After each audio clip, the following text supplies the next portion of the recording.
বন্ধুরা, এইটি দেখতে পাচ্ছেন তেঁতুলের বীজ। ইমলি বীজ এবং তেঁতুলের বীজ বলা হয়।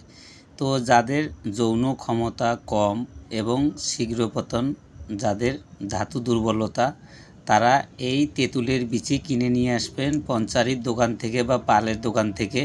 নিয়ে এসে ভালো করে এইটিকে ভিজায় রাখবেন। ভিজায় রাখার পরে ছালটা উঠে ফেলাবেন, এই লাল ছালটা উঠে ফেলে তারপরে হবে আপনাদের এটা পরিষ্কার সাদা ছাল, ভেতরের বীজটা নেবেন। নিয়ে এটাকে শুকিয়ে থেতো করে বা প্যারেন্ডার করে বা পিষিয়ে এটাকে পাউডার করে নেবেন। নিয়ে প্রতিদিন 1 চামচ করে গরম 1 পোয়া দুধের সঙ্গে 1 চামচ করে খাবেন প্রতিদিন রাতের বেলা। ইনশাআল্লাহ 100% আপনার শীঘ্র পতন এবং ধাতু দুর্বলতা, যৌন দুর্বলতা 100% সুস্থ হবে। অবশ্যই ব্যবহার করার পরে লাইক, কমেন্ট, সাবস্ক্রাইব করবেন এবং আমাকে কমেন্ট করে জানাবেন। ইউটিউবে দেখে থাকলে অবশ্যই সাবস্ক্রাইব করে দিবেন। ধন্যবাদ সকলকে। আল্লাহ হাফেজ।